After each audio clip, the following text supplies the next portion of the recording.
Hello दोस्तों, present story यानी कि चैप्टर नंबर 79 में हमने देखा ही था गिलियन के साथियों का डेस्मोंड की सेना के साथ युद्ध चल रहा है। गिलियन बुरी तरह से घायल हो जाता है, तभी आता है कोर इसकी मदद करने के लिए। तब ये दोनों मर्सनरी साथ में मिलकर उस हटन यानी कि डेस्मोंड के चमचे को मार डालते हैं। अभी चैप्टर की शुरुआत में हमें सीन को बदलकर दिखाया जाता है। हमें सबसे पहले दिखाया जाता है रेफोल्ड राज्य, गिस्लिन के एक्स मंगेतर अमेलिया की टेरिटरी रेफोल्ड राज्य हमें दिखाया जाता है। सबसे पहले हमें दिखाया जाता है रेफोल्ड महल का मीटिंग रूम। हमें दिखाया जाता है कि मीटिंग रूम में अमेलिया है, इसके साथ इसका रक्षक बर्नैप है और साथ ही साथ दो बंदे और बैठे होते हैं। अमेलिया जो अपनी गद्दी पर बैठी होती है यहाँ पर इमरजेंसी मीटिंग कर रही होती है और ये अपने साथियों को बताती है जो भी अभी तक मुझे इन्फॉर्मेशन मिली है उसके हिसाब से काउंट डेस्मोंड ने फेनरिस के साथ आधिकारिक तौर पर युद्ध शुरू कर दिया है। मेरे गुप्तचरों ने आकर ये पक्की इन्फॉर्मेशन मुझे बताई है। साथ ही साथ आगे मुझे ये भी पता चला है कि जब बैरोन फेनरिस में मौजूद नहीं था तभी ये सब हुआ। पता ये भी चला है कि बारबेरियंस के बहुत ही बड़े समूह ने पर्डियम पर हमला बोल दिया है और बैरोन फेनरिस पर्डियम को बचाने के लिए अपनी फेनरिस की एक सेना का हिस्सा लेकर वहां पर लड़ाई कर रहा है। तो देखा जाए तो फेनरिस की सेना पहले से ही बटी हुई थी। तभी काउंट डेस्मोंड ने इसी मौके का फायदा उठाकर 30,000 सैनिकों के साथ फेनरिस पर धावा बोल दिया है। और पता तो ये भी चला है कि सबसे पहले काउंट डेस्मोंड ने राजधानी की सेकंड लीजन कमांड पर हमला किया जो फेनरिस और डेस्मोंड के राज्य के बॉर्डर पर मौजूद थी। उन्हें मारना तो बहुत ही बड़ी गलती थी उसकी। उन्हें खत्म करने के बाद उसने फेनरिस पर हमला बोल दिया। दोस्तों, अमेलिया अपने साथियों को ये सारी चीजें बता रही होती है। तभी हम देखते हैं कि अमेलिया के ही साथियों में से एक लाल टोपी वाला बंदा बोलता है कि ओह, ऐसी बात है, अचानक से काउंट डेस्मोंड ने हमला बोल दिया, जबकि ड्यूकल हाउस ये नहीं चाहता था। उनकी मर्जी के विरुद्ध जाकर उसने ये हमला किया है। तभी दूसरा बंदा जो सामने ही बैठा होता है वो बोलता है कि हाँ, भले ही उसने मर्जी के विरुद्ध जाकर ये हमला किया है, लेकिन असली बात यह है कि फेनरिस की सेना तो पहले से ही दो भागों में बटी हुई थी और इस वक्त हमला करना तो सबसे सही चुनाव था उसका। इतने में ही अमेलिया का रक्षक बर्नैप जो बिल्कुल इसके साथ ही खड़ा था वो बोलता है कि माय लेडी, मेरी बात को ध्यान से सुनिए। अगर इसी तरह से ये युद्ध चलता रहा तो हो सकता है कि फेनरिस के साथ साथ पर्डियम को भी नुकसान हो, फेनरिस को भी काफी ज्यादा बर्बादी झेलनी पड़ सकती है। दोस्तों, अमेलिया का रक्षक बता रहा है कि किस तरह से फेनरिस के बर्बाद होने से पर्डियम भी बर्बाद हो सकता है, लेकिन अमेलिया थोड़ी ना उनकी मदद करेगी। ये तो चाहती ही है कि पर्डियम बर्बाद हो जाए, गिस्लिन बर्बाद हो जाए। अब दोस्तों, अपने रक्षक की बात सुनकर पहले तो अमेलिया थोड़ी देर के लिए चुप रहती है, उसके बाद अपने चेहरे पर लाती है वो कमीनी वाली मुस्कान और हंसते हुए बोलती है कि अच्छा ऐसा है।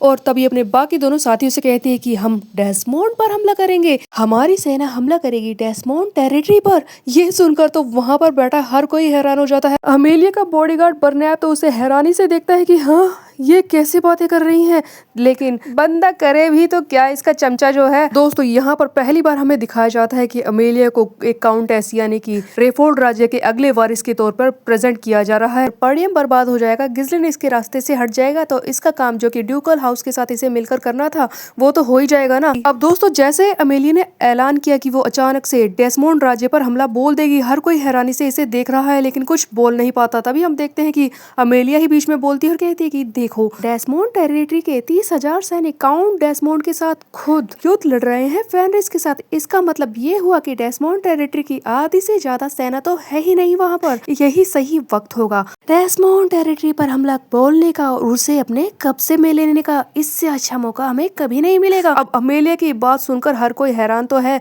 लेकिन बर्नैप ही हिम्मत करके बोलता है कि अगर हम ऐसा करेंगे भी तो इसके लिए हमें बहुत ही बड़े युद्ध की तैयारी करनी होगी। काउंट डेस्मोंड नॉर्थ के सबसे ताकतवर लोगों में से एक है, उसके खिलाफ युद्ध करना उत्तर के सबसे ताकतवर आदमी के खिलाफ युद्ध करने जैसा होगा, इसीलिए हमें बड़ी सेना की जरूरत पड़ेगी। दोस्तों, वहां बैठे अमेलिया के सलाहकार उससे बहुत सारे सवाल पूछना चाहते हैं लेकिन इनकी हिम्मत नहीं हो रही। अब जबकि अमेलिया ने खुद ही ऐलान कर दिया है तब ये आगे की बात जानना चाहते हैं, लेकिन इससे पहले कि ये बंदे कुछ भी बोल पाते हैं हम देखते हैं कि अमेलिया अपने इविल प्लान बताना शुरू करती है और कहती है कि देखो, मेरी बात को ध्यान से सुनो, इस वक्त बहुत ही बड़ा युद्ध चल रहा है। अगर काउंट डेस्मोंड फेनरिस की सेना को हराकर पर्डियम को भी बर्बाद कर देता है तो इस तरह से वो नॉर्दर्न रीजन में जो पहले से ही ताकतवर है एक बहुत ही बड़े हिस्से का मालिक बन जाएगा और ड्यूकल हाउस का दूसरा दुश्मन बन जाएगा जिसे हमें बर्बाद करना होगा। हम उसे बढ़ने नहीं दे सकते। अगर दूसरी तरफ बैरोन फेनरिस यानी कि गिस्लिन जीत जाता है तो तब भी यही होगा। गिस्लिन के पास भी बहुत ही बड़ा हिस्सा है और वो पर्डियम का वारिस भी है। इस हिसाब से वो भी डेस्मोंड की सेना को हराने के बाद वहां का मालिक बन जाएगा और ज्यादा ताकतवर हो जाएगा।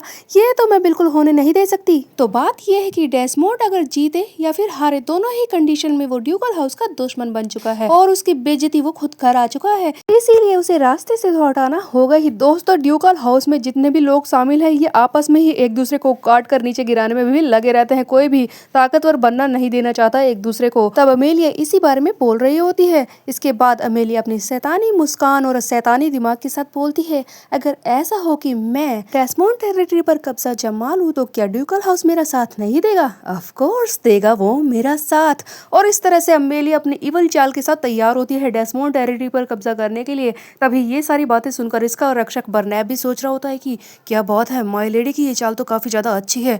चाहे डेस्मोंड जीते या फिर बैरोन फेनरिस, युद्ध के परिणाम से किसी की भी ताकत पर कोई असर नहीं पड़ेगा, हर कोई काबू में ही रहेगा। ये सचमुच बहुत ही अच्छी चाल है। सबको ये चाल पसंद आ रही होती है कि ये पीछे से जाकर डेस्मोंड टेरिटरी पर कब्जा कर ले। तब हम देखते हैं कि अमेलिया आदेश देती है कि जाओ बर्नैब, तैयारी करो डेस्मोंड टेरिटरी पर कब्जा करने के लिए। अब अमेलिया का ऑर्डर पाते ही हम देखते हैं कि बर्नैब पूरी सेना को तैयार करने में जुट जाता है। हमें बालकनी के बाहर से एक बड़ी सी सेना दिखाई जाती है। बहुत सारे सैनिक एक लाइन में खड़े होते हैं। रेफोल्ड राज्य की ये बड़ी सी सेना जो उसके बल और पराक्रम का प्रदर्शन कर रही होती है, ये सारे तैयार होते हैं युद्ध करने के लिए, डेस्मोंड टेरिटरी पर कब्जा करने के लिए।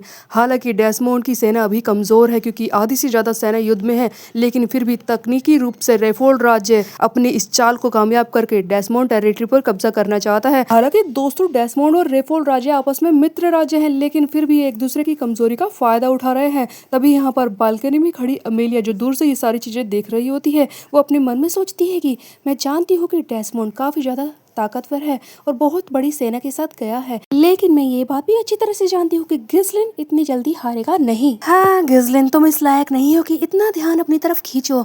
अब मैं तुम्हें परेशान करूंगी, तुम पर ऐसा वार करूंगी कि तुम बचोगे ही नहीं। दोस्तों, ये तो खुद पहले ही जीत का जश्न बना रही होती है। इसने सिर्फ लड़ाई की तैयारी के बारे में सोचा ही है, लेकिन फिर भी खुद को जीता हुआ समझ रही होती है। लेकिन इसके प्लान फेल होने वाले हैं, क्योंकि जब इसके दिमाग में ये सारी शैतानी बातें चल रही होती है, तभी पीछे से आवाज आती है कि काफी दिनों बाद मिलना हुआ सेनोरिटा। अब जैसे ही ये अमेलिया आवाज सुनती है, पलटकर पीछे की तरफ देखती है और चौंक कर हैरान रह जाती है। दोस्तों, पीछे खड़ी होती है बेलिंदा। अब इससे पहले कि ये कुछ करे, कुछ समझे, हम देखते हैं कि बेलिंदा जल्दी से आगे बढ़ती है और उसकी गर्दन को पकड़कर इस पर खंजर तान देती है। एक ही पल में बेलिंदा इसे होस्टेज बना लेती है और कहती है कि जैसा कि यंग मास्टर ने अनुमान लगाया था, तुम ये मौका बिल्कुल भी जाने नहीं दोगी ना। तुम्हारा घटिया दिमाग, जैसा कि उन्होंने सोचा ही था, तुम बिल्कुल वैसा ही कर रही हो। दोस्तों, बेलिंदा की आवाज को सुनकर अमेलिया उसे पहचान तो जाती है, लेकिन डर के मारे पसीना पसीना हो रही है और कांपते हुए बोलती है कि तुम ऐसा क्यों कर रही हो, तुम यहाँ पर क्यों आई हो? तब बेलिंदा बोलती है कि शांत रहिए, मैं आपको यहाँ पर यंग मास्टर का संदेश देने के लिए आई हूँ। ध्यान से सुनिएगा मेरी बात। उन्होंने मुझसे कहा है कि इस वक्त कुछ भी ना करना बेहतर होगा। अगर आप कोई भी कदम ना उठाएं, कुछ भी करने से पहले 2 बार सोच लीजिएगा। आपको अपनी ये सारी गंदी योजनाएं बदलनी पड़ेगी। अगर आपने ऐसा नहीं किया तो आपके लिए अच्छा नहीं होगा। दोस्तों, सीधे सीधे ये धमका रही होती है।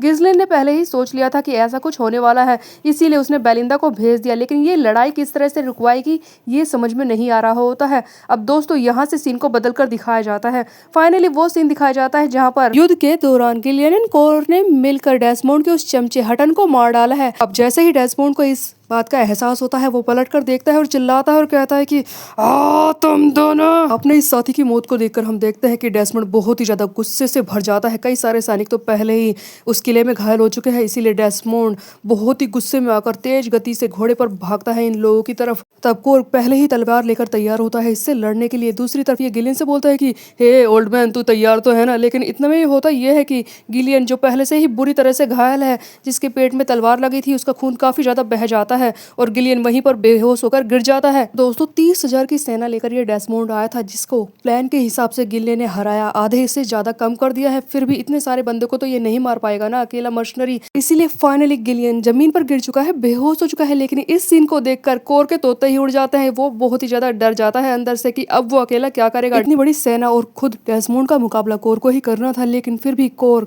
किसी तरह से हिम्मत जुटाता है और गिलियन का जो हथियार पड़ा होता है उसे लड़ने के लिए उठा लेता है। दोस्तों, गिलियन का हथियार खुद इसकी हाइट के बराबर है। उसे उठाकर ये लड़ने को तैयार होता है और चिल्लाता है कि डेस्मोंड आजा, मैं तुझे नहीं छोड़ूंगा। और जानता है कि वो मर भी सकता है, लेकिन वो फिर भी हिम्मत कर रहा होता है और चिल्लाता है कि मैं हूँ कोर, सर्बेरिस मर्सनरीज का कैप्टन, आयरन क्लिफ का राजा। और यहाँ के नाइट्स का कमांडर मैं तुझे नहीं छोड़ूंगा। दोस्तों ये लड़ने को तो तैयार होता है, लेकिन फाइनली इसकी मदद आ चुकी है। वो बीस्ट आ चुका है जिसका सबको इंतजार था। हमें दिखाया जाता है दूर पहाड़ी पर फाइनली पहुंच चुका है गिज़लिन, जो दूर से ही तीर चलाता है इस डेस्मोंड को रोकने के लिए। जैसे ही ये तीर छोड़ता है तेज गति से, हम देखते हैं कि तीर बिल्कुल इस डेस्मोंड के घोड़े के आगे से निकलता है, जिससे वो अपनी स्पीड को कम करके वहीं पर रुक जाता है। तब कोर ये सारी चीज को देखकर बहुत ही ज्यादा खुश हो जाता है और कहता है कि कैप्टन। दोस्तों पहले से ही कोर हाफ रहा था क्योंकि उसे इतनी ज्यादा लड़ाई करनी पड़ी है, लेकिन अब गिज़लिन को देखते ही वो बहुत ही ज्यादा खुश हो जाता है। उसके चेहरे पर हल्की सी मुस्कान आती है। अब दोस्तों जैसे ही काउंट डेस्मोंड गिज़लिन को देखता है वो हैरान हो जाता है कि ये बंदा इतनी जल्दी यहाँ पर कैसे आ गया। तब गिज़लिन पूरे जोर से पूरी तेज गति से अपने घोड़े के साथ आगे बढ़ता है। दोस्तों जितना खतरनाक खुद गिज़लिन नहीं लग रहा ना, उससे ज्यादा खतरनाक तो इसका घोड़ा लग रहा होता है, जो बड़ी बड़ी आंखों के साथ आगे बढ़ रहा है हमला करने के लिए। हर कोई हैरान है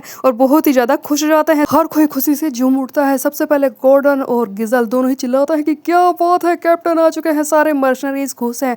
एल्फो चिल्लाता है कि हाँ आ गए तुम, कितनी देर बाद आए हो, कहाँ भटक रहे थे। तभी वनीसा भी खुशी से कहती है कि हाँ लॉर्ड आप आ गए। दोस्तों गिज़लिन को देखकर हर किसी को आशा की किरण दिखाई देती है। हर कोई खुश हो जाता है कि फाइनली वो आ चुका है। और उधर डेस्मोंड वो बहुत ही ज्यादा गुस्सा हो जाता है कि ये यहाँ पर कैसे आ गया पनौती, क्या इसने इतनी जल्दी बारबेरियंस की सारी सेना को मार डाला, ऐसा कैसे हो सकता है। गिज़लिन अकेला ही दिखाई दे रहा होता है जो इसकी तरफ बढ़ रहा है।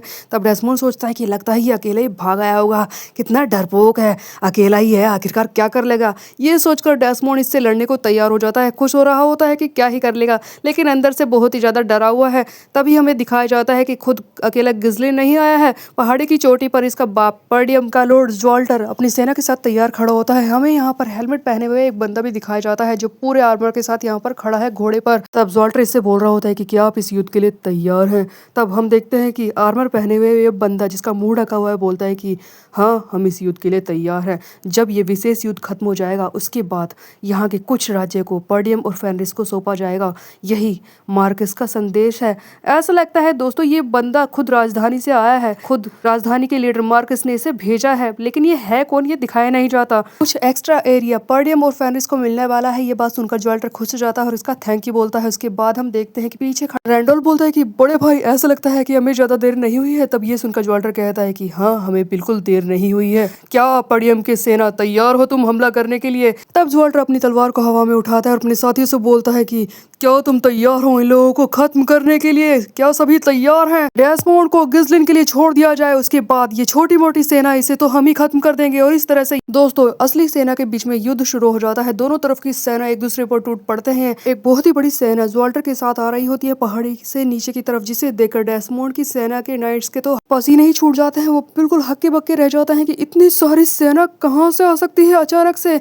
वो लड़ने को तैयार तो है लेकिन काफी ज्यादा डरे हुए हैं। और डेस्मोंड वो बहुत ही ज्यादा हैरान हो जाता है कि क्या पर्डियम की सेना यहाँ पर पहुंच गई। तभी डेस्मोंड सामने की तरफ आ रहे आर्मर पहने हुए बंदे को देखता है जो ज्वाल्टर के साथ आ रहा है हमला करने के लिए। इसे देखकर वो समझ जाता है कि मार्कस की सेना भी अब बीच में कूद पड़ी है, राजधानी की सेना भी साथ में मिलकर इस पर हमला कर रही है। जिसे देखकर वो बहुत ही ज्यादा हैरान है और परेशान है कि इसके ड्यूकल हाउस के बाकी सदस्य क्या कर रहे हैं, वो इसकी मदद क्यों नहीं कर रहे।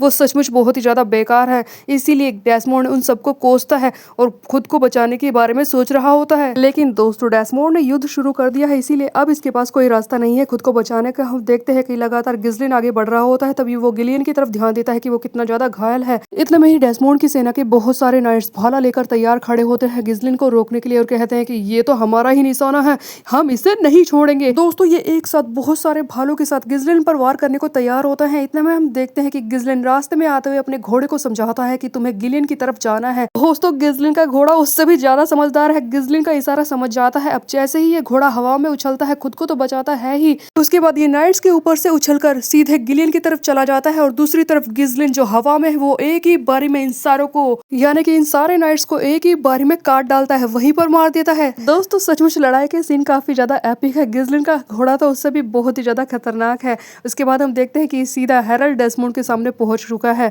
गिज़लिन एक ही पलक झपकते ही हेरल्ड डेस्मोंड पर भी हमला बोल देता है अपने उस बड़े से वेपन के साथ। बहुत ही ज्यादा खतरनाक लग रहा होता है। तभी हमें दिखाया जाता है कि गिज़लिन का घोड़ा लगातार गिलियन की तरफ भाग रहा होता है, तब कोर इसे चिल्ला चिल्लाकर बुलाता है कि इधर ब्लैक किंग इधर। तो दोस्तों अब अगला सीन तो बहुत ही ज्यादा खतरनाक है। हम देखते हैं कि गिसलिन का घोड़ा मारता है एक स्टंट, लेटते हुए जाता है और अपने आप ही घायल गिलियन को, जो कि अभी तक जमीन पर पड़ा था, उसे अपने ऊपर डाल देता है और इसे लेकर भाग जाता है। दोस्तों हर कोई हैरान हो जाता है। अब दोस्तों जैसे कि घोड़ा लेकर जा चुका है गिलियन को, इसका मतलब ये है कि अब वो मरेगा तो नहीं, लेकिन इधर हम देखते हैं कि गिसलिन एंड डेस्मोंड दोनों ही एक दूसरे के सामने खड़े होते हैं अपने अपने बड़े से वेपन के साथ। आज तो ये पक्का है कि इन दोनों में से एक मरेगा ही, तभी इस लड़ाई का निर्णय तय होगा। काउंट डेस्मोंड जो फ्रस्ट्रेशन से भरा हुआ है, वो पुरानी सारी बातें याद करता है कि किस तरह से गिसलिन ने इसके हर एक प्लान को फेल किया है, कोई भी चीज होने नहीं दी है। इस तरह से सबसे पहले गिसलिन ने एलिना को बचाया, उसके बाद इसने विक्टर को मार डाला, उसके बाद इसने हटन को भी मार डाला है। ये सारी चीजें याद करते हुए डेस्मोंड बहुत ही ज्यादा गुस्से में आ जाता है और कहता है कि तूने सब कुछ बर्बाद कर दिया, तूने मेरे एक भी चाल कामयाब होने नहीं दी है, अब तू नहीं बचेगा, समझा? तूने मुझे तब तक परेशान किया है जब तक मैं खुद तलवार लेकर युद्ध भूमि में नहीं आ गया, और अब मैं तुझे नहीं छोड़ूंगा। दोस्तों ये सुनकर गिसलिन भी अपने बड़े से वेपन के साथ बीस्ट मोड ओपन करता है और कहता है कि हाँ, मैं भी इसी मौके का इंतजार कर रहा था, समझा? तो दोस्तों जहां पर एक तरफ राजधानी की सेना आ चुकी है पडियम की सेना के साथ गिसलिन के साथियों की मदद करने के लिए, दूसरी तरफ खुद गिसलिन आ चुका है इस डेस्मोंड को मारने के लिए। अब क्या होगा अगले चैप्टर में, ये तो आपको इंतजार करना ही पड़ेगा देखने के लिए। तब तक के लिए मेरे चैनल को सब्सक्राइब कर ले, बेल के आइकन को प्रेस पर। मिलते हैं, बाय बाय।